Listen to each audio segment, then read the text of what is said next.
Olá pessoal, bom dia, tudo bem? Nossa aula hoje nós vamos falar sobre a terceira fase do capitalismo, que foi a fase do capitalismo monopolista ou financeiro, certo? Essa etapa do capitalismo ficou marcado entre a união entre o financeiro e a produção, certo? Então, nessa fase, houve um crescimento de bancos, do número de bancos, e houve um crescimento também de multinacionais, aquelas grandes empresas que atuam em vários países. Então, por isso o nome capitalismo monopolista, porque foi marcado pelo monopólio dessas grandes multinacionais, e financeiro, porque houve o crescimento do número de bancos e principalmente a importância dos bancos no desenvolvimento dessas empresas, certo? Essa fase do capitalismo, ela foi marcada também pelo início da segunda revolução industrial. Segunda revolução industrial, século XIX, certo? Foi quando a industrialização ela se espalhou pelos países europeus, os outros países europeus, porque na primeira revolução industrial teve início, o país pioneiro foi a Inglaterra. Nessa segunda revolução industrial, países como França, Bélgica, Alemanha, também e os Estados Unidos, que se localizam na América, também iniciaram o processo de industrialização. Nessa, nessa segunda revolução industrial, ficou marcado como principal fonte de energia, as principais fontes de energia, a eletricidade e o petróleo. Essa etapa também houve um aumento, um aumento significativo da produção em massa, houve o desenvolvimento da indústria automobilística, da siderúrgica, entre outras indústrias. Nessa fase do capitalismo, houve a formação de grandes empresas industriais e comerciais, como eu falei, e essas empresas começaram monopólio em muitos setores. O que é um monopólio?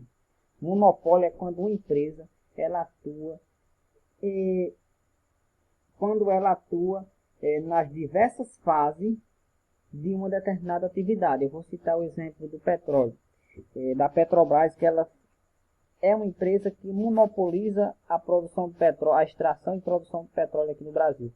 Então, ela é responsável pela extração, pelo refinamento, ou seja, a transformação, e pela comercialização daquele produto. Então, isso significa monopólio. Nesse período, houve a introdução de novas tecnologias e novas fontes de energia no processo produtivo, como eu falei, a energia a energia elétrica e o petróleo. Houve o desenvolvimento dos primeiros laboratórios de pesquisa das atuais grandes corporações industriais, ou seja, as grandes multinacionais. Então, essas empresas multinacionais elas vêm com um sistema financeiro, com bancos, vêm com laboratórios, que tudo isso resultou em um aumento da produção de mercadorias. Nessa etapa do capitalismo, a necessidade dos países europeus que se industrializaram nessa segunda revolução industrial, eles necessitavam de matéria-prima, certo? Porque em seus territórios as reservas de minerais estavam escassas. E também as antigas colônias da América, todas século XIX já estavam independentes.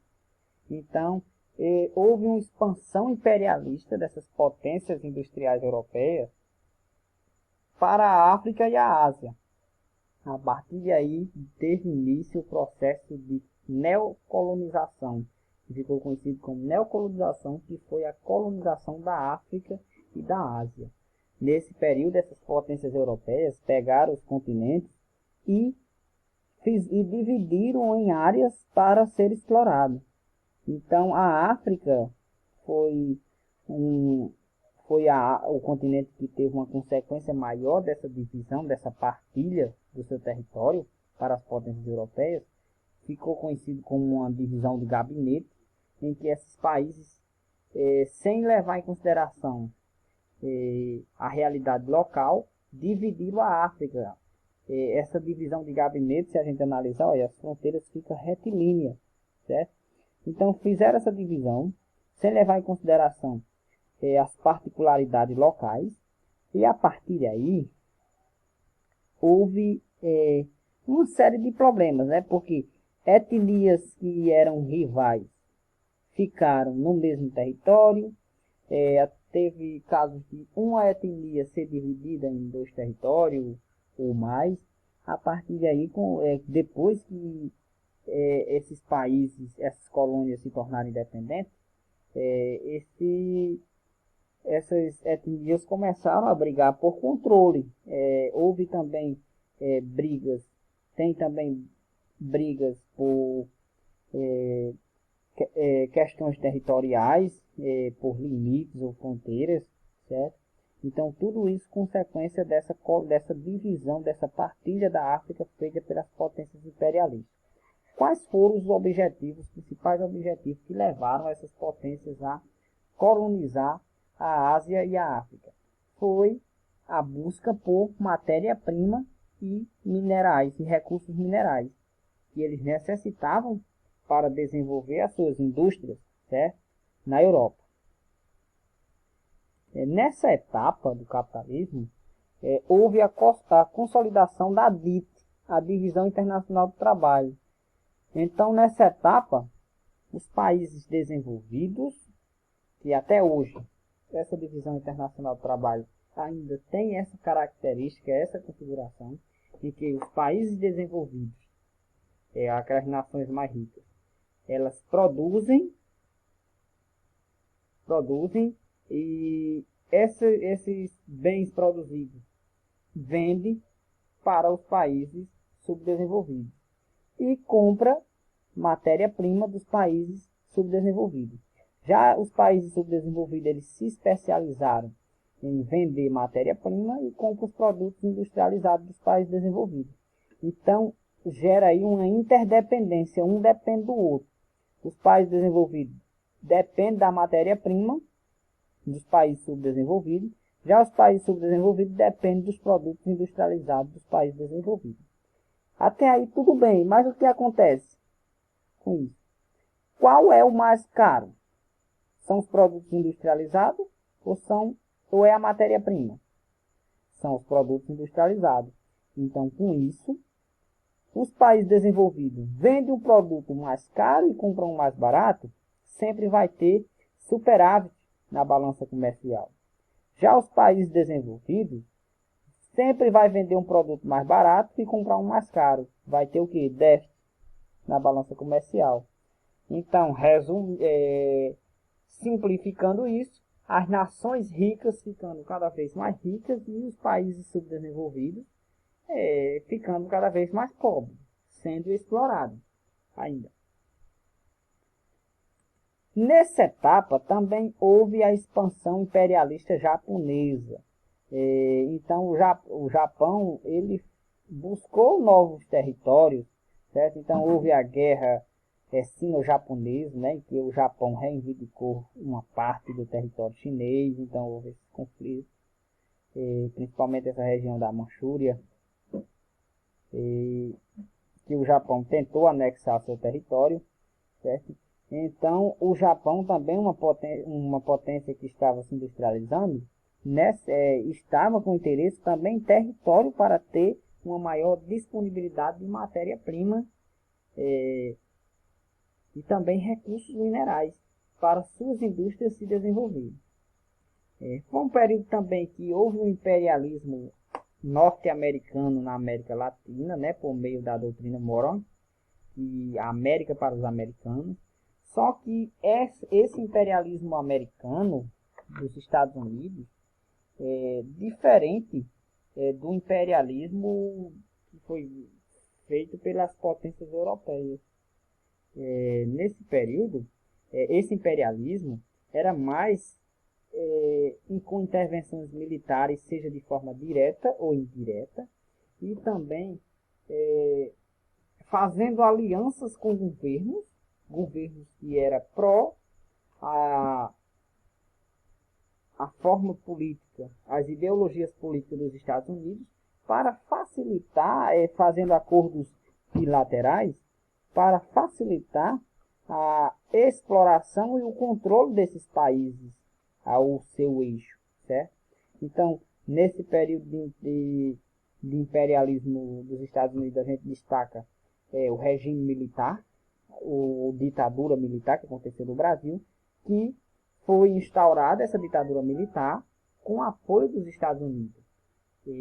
Só que foi uma intervenção indireta. Os Estados Unidos não estava preparado para fazer uma intervenção direta, se caso João Goulart resistisse ao poder, mas ele renunciou ao cargo, ficou tudo bem. Aí depois que foi instaurada a ditadura militar,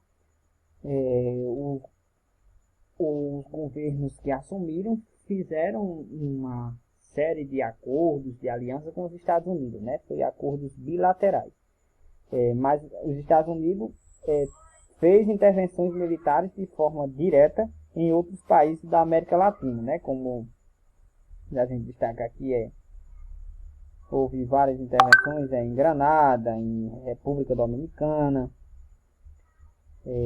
na Guatemala, no Panamá, Nicarágua, entre outros países da América Latina que houve intervenção militar. Agora, esse imperialismo, vou ressaltar mais uma vez, esse imperialismo, essa forma de colonização norte-americana, ela é diferente da colonização feita pelos europeus. Aquela colonização que os europeus chegaram e se apropriaram do território, tanto aqui na América como na África e na Ásia. O Japão tentou fazer essa mesma colonização dos europeus. Já os Estados Unidos não, era uma colonização formando alianças políticas com governos pró-norte-americanos. Esse modelo de colonização persiste até os dias atuais, com os Estados Unidos, com a Rússia, com a China. Eles fazem esses controles agindo dessa mesma forma que os Estados Unidos age desde o século XIX. Nesse período, houve a expansão dos mercados de capitais, então houve a expansão de surgimento de bolsas de valores, que são os locais onde ocorre a compra e venda de moedas e ações de empresas. Por isso que o nome dessa etapa é capitalismo financeiro e monopolista. Financeiro porque houve expansão do mercado de capital e também expansão de bancos e bolsas de valores. Nessa fase, o mercado passou a ser dominado por grandes corporações, ou seja, grandes empresas multinacionais, que são aquelas que possuem filiais em vários países, em várias partes do mundo, certo? E nessa etapa também já foi um dos marcos finais dessa etapa do capitalismo, foi a crise de 1929, ou depressão de 1929, ou a depressão de 29, como é chamado. Então, essa crise que teve início em 1929 e foi sempre ocorrendo crises econômicas depois desse período, houve a quebra da Bolsa de Nova York, principal bolsa de valores dos Estados Unidos, que já se configurava nessa época como a principal potência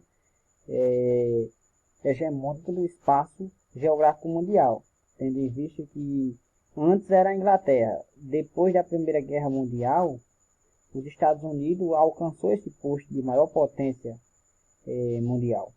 Então, essa crise de 1999 houve uma grande crise de superprodução. Essa crise de superprodução houve um crescimento acelerado da produção dos Estados Unidos, houve uma especulação na bolsa de valores, uma baixa nos preços agrícolas e industrial, houve a quebra do lucro das empresas. Isso determinou que falência de bancos e de empresas, houve uma retirada dos capitais americanos do estrangeiro, ou seja, vários países começaram a retirar o capital norte-americano. Houve desemprego, miséria por parte dos trabalhadores e houve a diminuição do poder de compra. E essa crise sempre os efeitos dela foi sentido a cada ano, porque sempre quando a economia voltava a melhorar, aí oscilava novamente com a crise. Né? Então, com essa crise de 1929, certo? Que marcou também essa etapa do capitalismo. O pensamento econômico, a doutrina econômica que embasou essa a fase do capitalismo financeiro monopolista foi o keynesianismo. O keynesianismo, criado por John Keynes, o economista inglês, e também essas propostas foi aperfeiçoada e difundida também pela economista John Robinson, também da Inglaterra. Então, esse keynesianismo defendia a intervenção do Estado na economia para evitar crise de superprodução e estimular o crescimento econômico e a geração de empregos. Então, uma crise de superprodução como essa crise de 1929. Então, com essa crise, mostrou-se que o liberalismo, as empresas agir por conta própria, sem intervenção do Estado, era perigoso, certo? Então, veio aí as ideias keynesianas, certo? Para que o Estado tinha que intervir na economia e evitar essas crises. E também o Estado tinha que estimular o crescimento econômico e a geração de emprego. Aí teve o processo de descolonização da África e da Ásia. Teve como as principais características confrontos violentos entre colonizadores e colonizados. Além desses confrontos, também devemos destacar que os colonizadores eles criaram condições para que essas antigas colônias, mesmo depois de se tornassem independentes, ainda continuasse uma forte dependência tecnológica de produtos industrializados dos seus antigos colonizadores. É o que acontece até hoje. A maioria das nações africanas e asiáticas possui uma forte dependência tecnológica de seus antigos colonizadores. Houve as divisões internas na sociedade que lutava pela libertação. Então, como eu falei, a questão de etnias rivais ficarem no mesmo território, ou até mesmo diversas etnias. A Nigéria, por exemplo, tem mais de 200 etnias em seu território. Então, algumas lutando por libertação, certo? Ocasionando em conflitos, em guerras civis. A Índia colonial foi dividida em 3 nações, certo? A Índia em uma Índia seguidora do hinduísmo, Paquistão e Bangladesh, seguidora do islamismo. Certo? Lembrando que a Índia e Paquistão também entraram em cena um conflito particular entre os dois por questões territoriais. Uma região lá no norte da Índia, chamada de Caxemira, que é reivindicado tanto pela Índia como o Paquistão.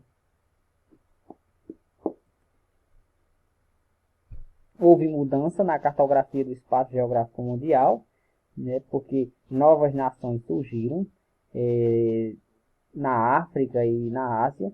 Além dessas nações surgirem, também é válido salutar que essas nações elas surgiram apresentando diversos problemas econômicos, socioeconômicos, com indicadores socioeconômicos baixos, baixo IDH, expectativa de vida baixa, convivendo com a fome e a miséria, e vários conflitos, guerras civis, guerras por território. Então essas nações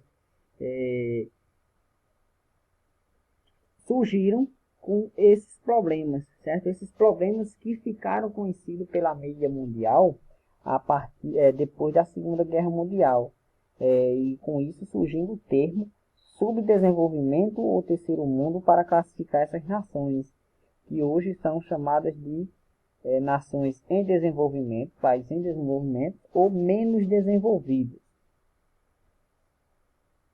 Então, isso era as principais características dessa terceira fase do capitalismo, né, o capitalismo financeiro monopolista, certo, pessoal, que coincidiu com a segunda etapa da Revolução Industrial, ou segunda Revolução Industrial.